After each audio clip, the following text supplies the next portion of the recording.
How are you guys doing? It's about and today we're back with another video, man. Now, they're actually gonna show us how they wrote the story and how more of this story came, or more of how this story came together.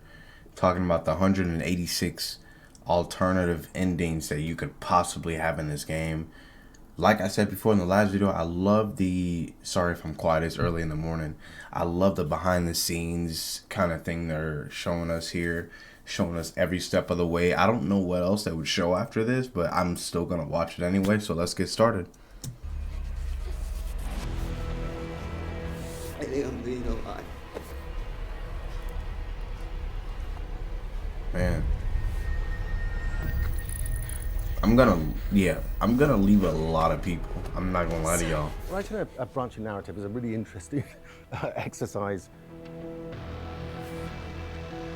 We write like a full, like a movie screenplay, 100-page screenplay. We have all of our characters in there, we can develop our character styles. And once we've got that, then we can start looking at how we break that out into a full 10-hour experience. Actors are used to, on a And if you guys don't know, I actually have recently reached out to Supermassive Games. They did respond to me saying to shoot them an email, and we'll kind of go from there. Nothing too important to where it's like confirming that I'll be able to speak to their team, but I pretty much asked if I could have a sit-down/interview with someone from their team. So let's hope I actually get a response or another response saying yes. That's exciting though.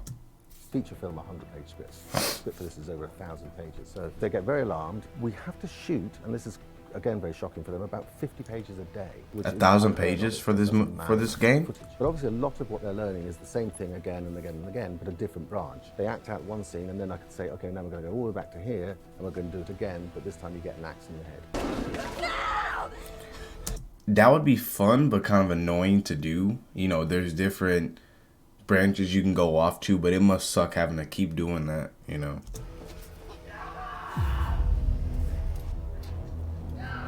When it comes to branching's really a mathematical nightmare. It's just exponential. As soon as you branch, if that's two completely different routes, you branch again and two more and two more. Wow.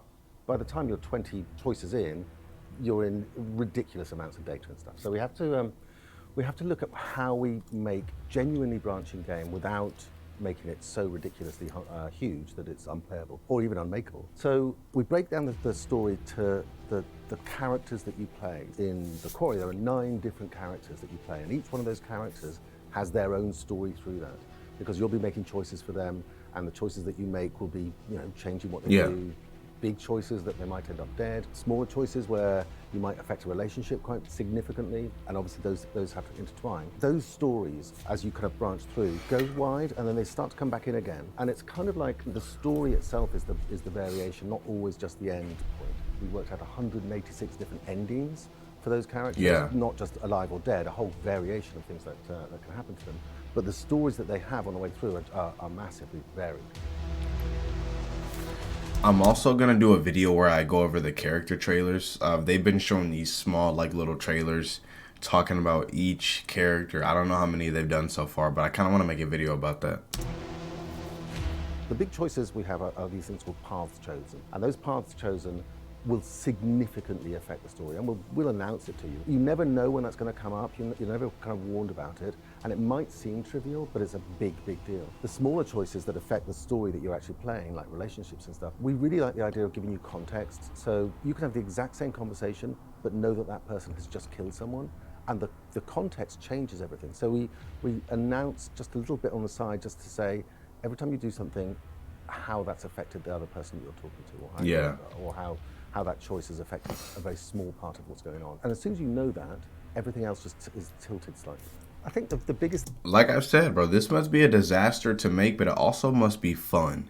thing that affects those really big choices are how much they affect the other characters. If you've got these 9 kind of stories all leading into each other, it's relatively straightforward to truncate one of those stories by killing somebody or having them get killed or whatever it is. That's not hard to do, and it's like I say, it's quite straightforward because it's a binary thing at the end. They're like, Okay. where it affects somebody else massively, that's when it all starts to turn into a bit of a house of cards. The other thing that we do in order to try and make these things manageable, it's a horror, so obviously what we do is split everybody up. That's that's rule one of horror. The good thing about doing that is if you split everybody up, if we do something that's majorly effective to one or two of those characters early on, we can keep it with them. It doesn't necessarily have to kind of go and affect everybody else. Really? Okay. There's a cadence you want with this sort of stuff. There's a kind of a fairly intense start. Then there's a get to know you section, which is really important for us because we need to have some degree of, not necessarily empathy with the characters, but certainly knowledge of the characters. Yeah, that's gonna be the most interesting part because you're gonna take likings to certain characters more than others, and yeah, that definitely happened early on when I played Until Dawn, and I think it's gonna be cool here as well. And what you think about them, and also how you grow them. So they start off kind of like blank pages, and you can make them, nicer or nastier, or however you decide to make those conversations go. But once we start getting the deaths kicking off, and we're not going to throw a grenade and kill everybody in one go, because it's, that's a dull story. With a horror like this, my personal favourite sort of way through it is a fair few people die, and a fair few people die quite horribly. But you can also play it right through, and you can have everyone live. It depends on what you want to watch, really, or what I want to play. Okay. For more on the Quarry, why not check out our hands-on preview or a deconstruction of how a single... We've checked out every single video that they have made. That was pretty cool. I do have a video in the works as well. A couple of videos for the Quarry. I have to figure out how to get these character trailers or, these like small little like clips of character descriptions that they've made on Twitter. I don't think they put them on YouTube, but I hope you guys enjoyed this video, man. I'll see you next time.